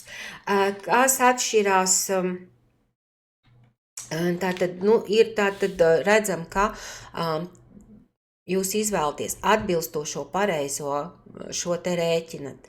Tātad atceramies, kā lauku biļeti nav Gulbenes pilsētā, bet budžeta projekti, kas ir zem UD1, tātad ir visā novada teritorijā. Un tad jums attiecīgi ir jāprēķina, kādi jums ir šie te atbalsta intensitāti. Minimālā atbalsta intensitāte ir 40%. Maksimālā, ja jūs neesat ar īpašiem nosacījumiem, ir 65, ja ar īpašamiem nosacījumiem ir 75. Un tātad īpašie nosacījumi atgādinu vēlreiz, tātad tas ir jaunais lauksaimnieks, tātad vecumā līdz 40 gadiem mazā lauku saimniecība, projekta investīcijas paredzētas pamatpakalpojumiem lauku teritorijā, izglītības, sociālā un veselības jomā, kā arī darba apstākļu uzlabošanas un darbinieku apmācības. Tātad šie ir tie nosacījumi, par kuriem var dabūt klāt līdz 75, bet tas katram ir jāvērtē. Vērtēšanas procesā tātad vērtētāji var, ja jūsu projekts neatbilst paaugstinātām intensitātēm, vērtētāji šo te samazina, un tātad jūs saņemat galu lēmumu ar samazinātu atbalsta intensitāti. Tad jau sākumā iesaku jums precīzi izpētīt, apskatīt, cik tad jums liela intensitāte varētu būt atbilstoši jūsu projektam. B9 ir pārējās neatiecināmās izmaksas. Un tās nozīmē, ka šeit jūs ieliekat tās izmaksas, kas jums ir nepieciešamas, lai varētu pabeigt jūsu projektu, vai projekts varētu sākt strādāt. Piemēram, jūs būvējat ražotni, un projektā paņemat tikai būvniecības izmaksas. Šeit jums ir jāiekļauj visas tās izmaksas, lai jūs varētu aprīkot savu ražotni ar iekārtām, ar cita veida aprīkojumu, lai jūs varat sākt ražošanu tajā brīdī, kad jums ir pabeigts projekts. Un tās nozīmē, ka tās ir jūsu neatiecināmās izmaksas. Ministru kabineta noteikumos 580 ir noteikts, ka lauka atbalsta dienests neizmaksā gala maksājumu līdz tam brīdim, kamēr jūs neesat veikuši ieguldījums, lai jūsu uzņēmēja darbība varētu notikt. Tātad šeit ir jābūt tām izmaksām, kuras jums ir nepieciešams, lai varētu pabeigt projektu, sākt ražošanu vai sniegt pakalpojumu. Gadījumā, ja jūs tās izmaksas nav iekļautas, tātad B8 sadaļā. Te, piemēram, ieliksim 15,000, jums ir citas iekārtas, ja? Kā piemēram ieliekam. Un tātad mēs ieliekam saglabāt. Un tātad viņš jau tātad redzēt šeit augšā arī kustās un redzēt šeit mums ir, mēs redzam, ka attiecināmās izmaksas gan šeit tātad sakrītu, plus vēl projektu kopējās izmaksas 27,000, tātad jūs redzat, kur sanāk viņi kopā. B10 ir sadaļa, kur jūs izmaksu pamatojumu norakstat sulu spiedu, un šeit nav jānorāda, tāpēc, ka atbild manai tehniskai specifikācijai, bet šeit jums ir jānorāda iegādes pamatojums, un iegādes pamatojums būs tas, kā jūsu šīta iekārta vai darbība palīdz sasniegt jūsu projekta mērķi, sasniegt plānu projektā plānotu. Tādā veidā arī to šeit sniedz apraksts. Šī ir vieta, kur ir līdz 250 rakstu zīmēm. Tātad īsi un konkrēti šeit norādām. Un ja jums būtu vairāki šie tātad šeit jums parādītos augšā visi jau automātiski salasītos, šīs te augšā minētās visas, viņas automātiski šeit atnesās. Tādēļ ir secīgi rakstīt projektu pieteikumu, lai jums ir kur salikt. Nākošā arī ir ļoti svarīga sadaļa, un tātad šeit mēs, piemērā, šajā konkrētajā piemērā mēs ielikām, ja atceraties, esošam uzņēmumam, tātad pēdējais noslēgtais gads, tas nozīmē gads, kad ir iesniegts pārskats valsts ieņēmuma dienestā. Uz šo brīdi, kas ir 17. marts, tas var būt gan 24. gan 25. gads. Un rādītāju sasniegšanas gads lauku biļetes gadījumā un budžeta projekta gadījumā tas ir gads, kad jūs projektu īstenosiet. Un tas nozīmē, tātad pieņemsim, šeit mēs ieliekam tā, bet jums ir, piemēram, jums būs 26. gads, jūs, piemēram, īstenosiet projektu līdz šī gada 26. decembrim, tad jūs ieliekat 26. gadu. Ja jums pērkat pamatlīdzekļus un plānot, ka viņus iegādāsieties līdz nākošā gada maijam, tad šeit ir 27. gads. Ja jums ir būvniecība, tad tas ir 28. gads. Tātad jums ir jāskatās pēc tā, kā jūs cik ilgi īstenosiet projektu. Un tā ir tā galvenā atšķirība no parastajiem projektiem, kā šeit rāda rādītāju gadu, bet lauku biļetei un budžeta projektiem šeit norāda pēdējo gadu, kad jūs īstenojat projektu. Tātad mēs tulīt samainīsim lai es varu parādīt piemēru arī tie, kuri ir tātad jaunie uzsāk, lai redzat šo te atšķirību. Pēc būtības tabula būs tāda pati, tikai atšķirsies tabulas. Tātad ieliksim šeit saglabāt.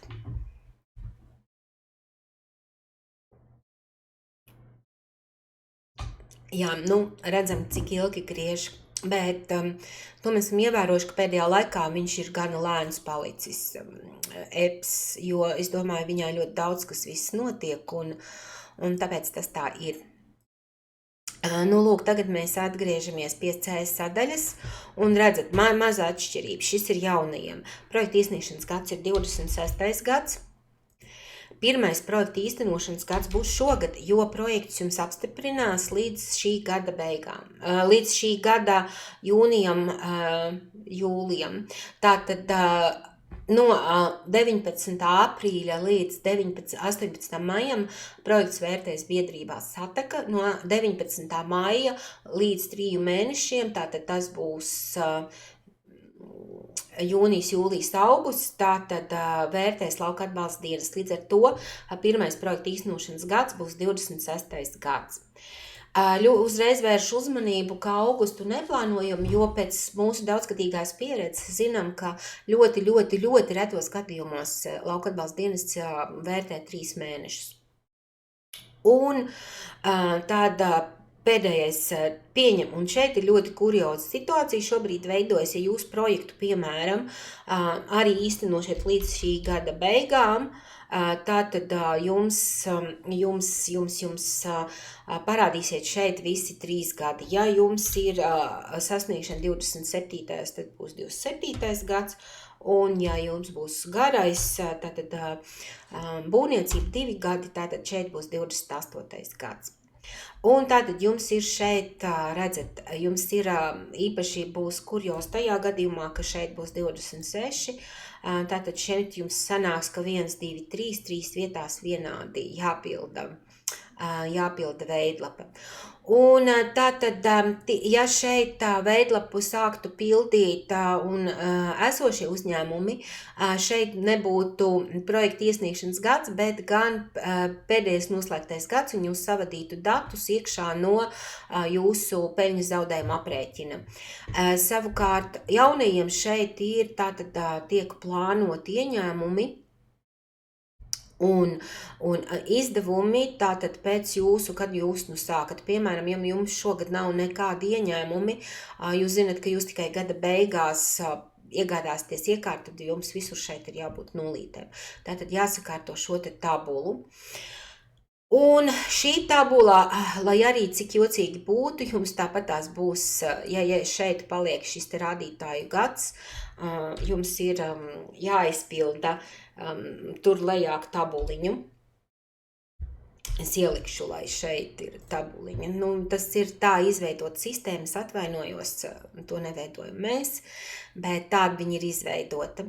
Un tātad produktu veidi, tātad šeit skatāmies, jūs aprēķinat ieņēmumus un aprēķinat izdevumus. Tātad tas ir par, un šeit jūs ieliekat informāciju par to gadu, kad jūs beigsiet. Nu, pieņemsim, šogad beidzat, tātad arī liekam iekšā. Nākošgad, kādi jums ieņēmumi izdevumi būs no projektu un pārējām nozarēm. Vai 28. būvniecības gadījumā tātad šeit saliekam. Un šeit, piemēram, mums parādīsies skaitļi automātiski. Viņi šeit sarēķinās. Pieņemsim, mēs ieliekam šeit.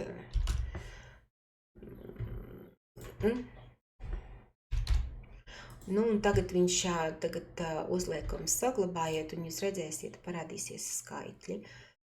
Tātad, kur var redzēt, ka viņš saglabājas. Jā, ir vietas, kur viņš iet griežās uz, un ir vietas, kur mēs redzam, ka viņš griežas šeit augšā. Un kā redzam, tas notiek ilgi. Nu, redziet, un ir skaitļi. Un līdzīgi arī jūs izdarīsiet ar jūsu izdevumiem. Un tātad šeit arī ir tāda lieta kā atalgojums, un atalgojumu jūs nevarat likt zemu. Jums ir jāapskatās valsts ieņēmuma dienesta šo te profesiju līmeni. Tas ir pieejams ieliekot tātad algas valstī, vidējās algas ir valsts ieņēmuma dienests veido šo te, nu tā kā, likmes, kādas ir tā kā jāliek. Un šeit ir ļoti svarīgi arī apskatiet algas plus nodokļi, ja jums tādas ir. Tātad pašnodarbinātiem būtu ieteicams arī šeit padomāt un norādīt pār šo te nodokļu nomaksu, kas ir saistīts ar jūsu saimniecisko darbību. Jā, tā kā tā nevar būt, kad jums ir... Nu, kad nav nekādi nodokļi. Tagad es uzliku speciāli lielākus izdevumus, un viņš to daļu viņus atnesīs, jo mēs redzam, reku viņš grozas. Un tagad mums parādīsies mīnus, un tas nedrīkst būt. Nedrīkst būt, jo tas nozīmē, ka nav ekonomiskās dzīvotspējas, un līdz ar to projekts ir noraidāms. Tātad jums ir jāsaplāno ieņēmumi un izdevumi atbilstoši faktiskai situācijai, kāda viņi jums ir. Un jums viņu jābūt ar pozitīvu šo te. Nākamā sadaļa tātad ir par jums šeit ir visur nē. Jūs šeit norādiet nē. Vietējās rīcības grupas rādītājs jums ir jāapskatās, vai ir sludinājumā, ir noteikts vai nav. Un lauku biļeti jums šeit ir jā. Un tātad ieliksiet šeit attiecīgo rādītāju. Tātad mēs esam atgriežušies pie projektā dokumentu sadaļas. Tātad šeit var redzēt dokumentus. Tātad iesniegšanu, kāda ir nepieciešams dokumenti. Mēs esam arī izstrādājuši tādu palīgu dokumentu sarakstu, kurā brīdī ir jāiesniedz, vai tas ir pie projekta iesnieguma. Tātad šeit ir, var redzēt salikts, tātad, kad ir kopā ar iesniegumu, vai pirms projekta īstenošanas uzsnākšanas, vai pie 6 mēnešu laikā, vai tā kā nosacījumiem. Tas ir izvilkums no ministru kabineta noteikumiem apkopotā veidā, lai ir vieglāk saprast, kas tad nav jāsniedz. Tas arī pieejams mūsu mājaslapā būs. Un tātad ilgtermiņa nomas līgumu. Tātad nomas līgumu, tātad, ja jums nav savas ēkas, kur jūs notiek jūsu ražošana vai pakalpojumu sniegšana, tātad jums jābūt ir nomas līgumam, kas nav īsāks par 5 gadiem, ja jums ir projekta kopējās izmaksas Tātad līdz 50 000. Ja ir virs, tad ir 7 gadi, tātad 7 gadu ilgtermiņa nomas līgums. Gadījumā, ja jums ir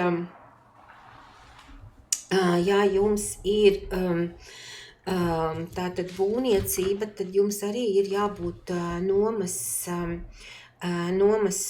līgumam arī uz šiem te 5 gadiem, ja līdz 50 000, ja virs 50 000 ir 7 gadiem no projekta iesniegšanas dienas. Bet būvniecības gadījumā ir tā, ka šim te līgumam ir jābūt reģistrētam zemes grāmatā. Parasti to reģistrē kā apbūves tiesību līgumu. Tāds saskaņojums ar nekustamā zemes īpašnieku, kur, ja jūs tur pieņemsim, uzliksiet reklāmas stendu vai kādu citu iekārtu, kuru jūs tikai uzglabājat, bet viņa nav stacionāri novietojama, un tātad, es domāju, šeit mobiliem pakalpojumiem, tad jums jau var būt vienkārši saskaņojums ar īpašnieku par šo te uzglabāšanu un uzstādīšanu. Arī tas pēc nosacījums, ja ir līdz 50 000, ir uz 5 gadiem, ja virs 50 000, tad ir uz 7 gadiem no projekta iesniegšanas brīža. Ja jums būtu koprojekts, tad būtu līgums starp visiem koprojekta dalībniekiem, kurā ir noteikts tātad saistības, finansējuma daļas un citi nosacījumi. Tirgus un analīze un konkurentu novērtējums, tas ir tātad tas rādītais, ja jums ir nepieciešams papildus informācija tātad sniegt par tirgus novērtējumu un citām lietām, tad šis dokuments būtu šeit novietojams, ko jau mēs rādījām. Iepirkuma dokumenti.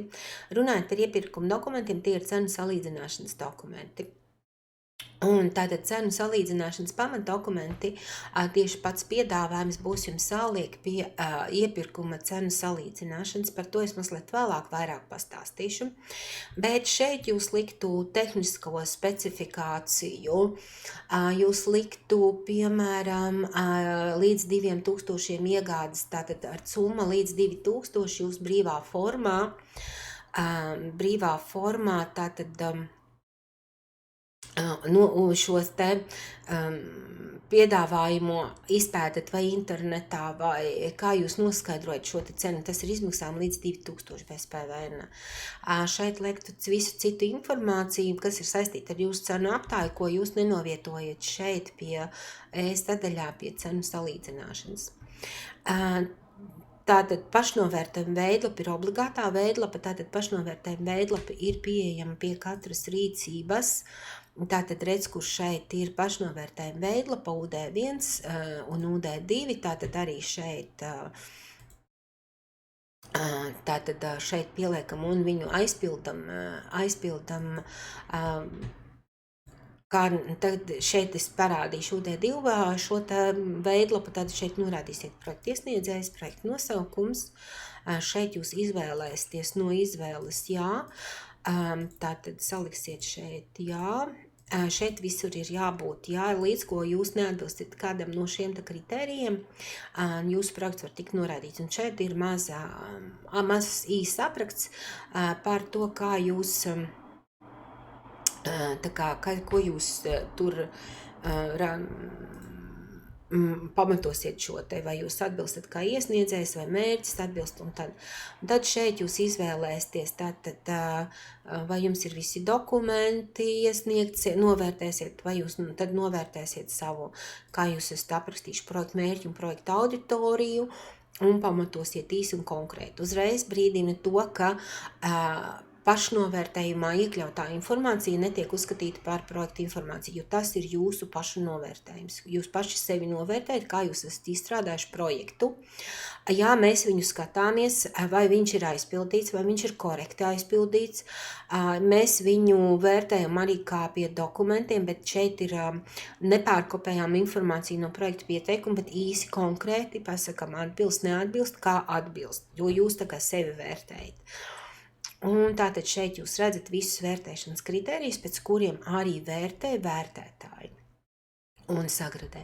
Uzreiz saku, tātad 2 vērtēšanas kritērijos, kas ir projekta mērķis Un projekta budžets, ja jūs šajos kritērijos vērtējumā dabūjat mazāk par 1 punktu, tātad vērtē 2 vērtētā un tiek sastādīts vidējais vērtējums, tad jūsu projekts šajos abos gadījumos tiek noraidīts kā neatbilstoši. Tātad ļoti svarīgi projekta iesnieguma veidlapā ir precīzi norādīti projekta mērķi, kurš ir sasniedzams un izmērāms, kā arī precīzi sastādīts, saplānot gan plaša projekta budžetu, kas ir B8, B9 un B10 aprakstošā daļa, kā arī C sadaļa, ka visam ir loģiski jābūt sasaistītam un sasniedzamam un izpildāmam.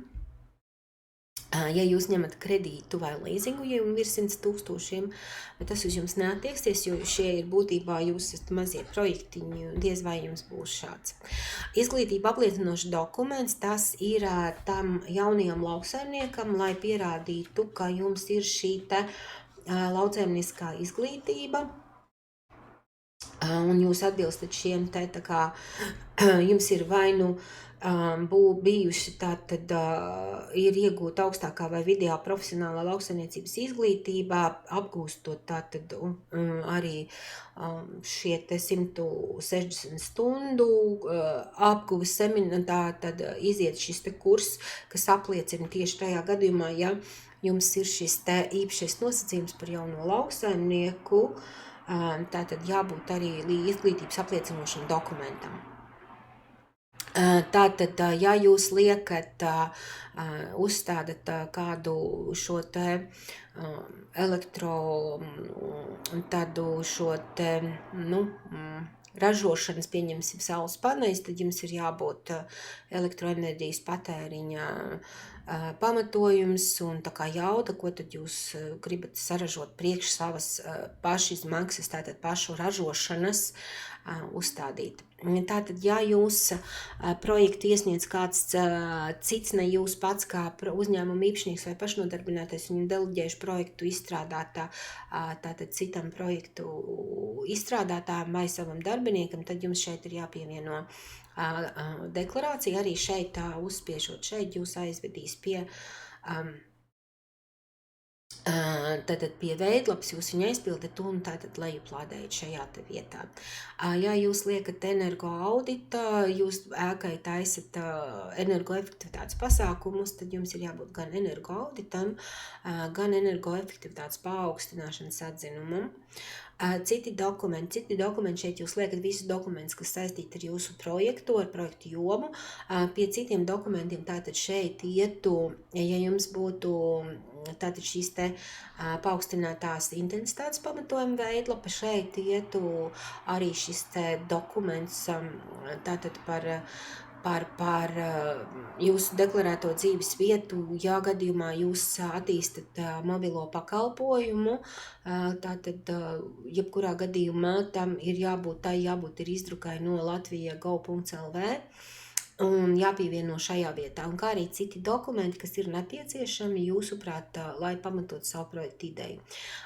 Tātad, saglabājot dokumentus, lūdzu dokumentu nosaukumos, norādiet jūsu pašu nosaukumu vai iesniedzēju uzvārdu, lai ir saprotams, kam pieder šis dokuments un kas tad ir dokumentā iekšā. Jā, mums ir bieži bijuši tādi iesniegti dokumenti, pieņemsim skenētie dokumenti, kur ir IMG 001, IMG 002 un nav saprotams, un tā ir vairākās sadaļās salikts, un tad, kad lejuplādē, un pēc tam arī jums pašiem jūs nesaprotat, kad var sajukt, kas kurā dokumentā ir. Kā veids ielādēšana, tātad rakstam, spiežam uz ielādēt, pievienot failu, tad, pieņemsim, redziet, sateka, paaugstinātās noteikšanas tabula, piemēram, ja mēs ieliekam un tad pieliekam šeit augšuplādēt. Jā, izmērus arī, tātad nevar būt lieli dokumenti virs 10 megabaitiem, un tātad mēs atgriežamies atpakaļ un tātad skatāmies. Mēs saprotam, ka esmu nepareizo dokumentu ielikuši, ieliekam labot, un tātad mēs viņu varam izdzēst vai tiešām dzēst, jādzēst, un aiziem atpakaļ un atkal redzam, ka mūsu tabula ir tukša. Tātad piespiežam turpināt. Un tātad šeit mums parādās cenu aptaujas. Un tātad, ko nozīmē iepirkums un ko nozīmē cenu salīdzināšana?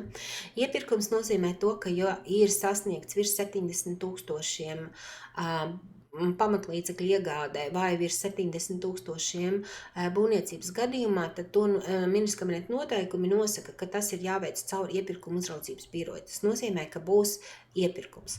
Cenu salīdzināšana, tā ir vienkāršā cenu aptauja, jūs pētat piedāvājumus tirgu un saņemat vismaz 2 derīgus piedāvājumus, ja ir izmaksas virs 2000 bez PVN. Un tātad, ja jums ir vairākas iegādes, tātad jūs pievienojat, cik jums viņas ir nepieciešams. Un tātad, piemēram, man ir sulu spiede, tātad es viņai izvēlos pareizo vērtēšanas veidu, tā ir cenu salīdzināšana, tātad mums atverās viens uzņēmums, bet mēs zinām, ka mums vajag 2 derīgus piedāvājumus, tātad šeit mēs ievadīsim reģistrācijas numuru, jā, tas ir mans ģimenes uzņēmums.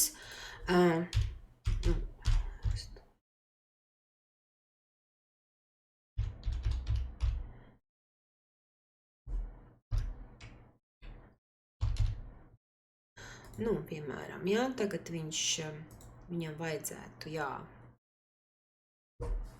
Pēc viņš nepaņem. Tātad viņam automātiski šeit vajadzētu ielasīt, tātad viņš šeit ielas. Un tas, kas ir vinnējis, tātad mēs šeit ieliekam ķeksīti, šeit mēs ierakstam, pieņemsim 10 000, pieņemsim, un tad mēs ieliksim, pieņemsim 11 500, un tātad redzam, te norāda summa PSPV. Un tātad katram šos te piedāvājumus lejuplādējam šeit, pieņemsim skaidrojums, pieņemsim, ka tas būtu, jā. Un tātad pieliekam dokumentus šeit, uzliekam saglabāt, un tātad jūs redzēsiet, ka viņš būs augšuplādējis šos dokumentus, kas apliecina šos 2 piedāvājumus. Un tātad, kā mēs varam apskatīties mēs varam tātad noliekot šeit uz lejas. Tātad jums ir arī jāpiespiež šeit apliecinājums, ka jums nav interešu konflikts, un tātad šeit jūs ieliekat ķeksīti. Gadījumā, ja jums ir iepirkuma procedūra caur iepirkuma uzraudzības biroju, tad šeit jums ir jānorāda, šeit jums ir jāpieliek būs pie iepirkuma dokumentiem šī te pielikums no šiem Ministru kabineta noteikumiem, un tātad apliecinājums par interešu konfliktu neesamību jau jāsagatavo kā dokuments, bet tas ir iepirkuma gadījumā jāiet caur iepirkuma uzraudzības biroju. Tad tā jūs par katru piegādi, ja jums ir vairākas piegādes un piegādā dažādi piegādātāji, gadījumā, ja jums ir, pieņemsim, piemēram, te ir suluspiede, mazgāšanas līnija, fasēšanas līnija, un to visu var piegādā vieni un tie paši cilvēki, tad jūs šeit pieliekat klāt šo te nākamo, un tātad tas nozīmē, ka visi būs vienā kopējā ielikti, tātad saskaitīsiet visas cenas kopā, un tātad šeit ieliksiet visu klāt, kas jums ir nepieciešams. Vēl par būvniecību, ja ir virs šiem te sliekšņiem, tad ir jāpieliek arī klāt šīs te apliecinājums par neatkarīgi sagatavotu piedāvājumu. Un tātad mēs saglabājam un turpinam, un tagad mums parādīsies kopējais dokuments, tā kā kāds izskatās projekts. Un uzliksim pārbaudīt, un jūs redzēsiet, viņš parādīs, ka mums ir ļoti daudz kļūdu, un mēs pēc būtības nevaram iesniegt. Šobrīd uz šo doto brīdi arī nav poga iesniegt VRG, tā parādīsies tad, kad ir sludinājumā noteikti šīs iesniegšanas termiņš. Redziet, viņš mums parāda kur mums ir problēmas. Un tātad mēs varam šeit spiest labot, jā, tātad viņš parāda, ka kāds dokuments nav iesniegts, tātad jā, kur ir deklarācija, kad ir jābūt pašnovērtējumam, sarakstiem un citām lietām. Un kā tas izskatās veidlapā, tas izskatās, ka šeit nav sarkani, jā, tātad nav kaut kas sarakstīts sarkans vai rozīgā krāsā, tātad tas parāda, ka veidlapa nav. Tātad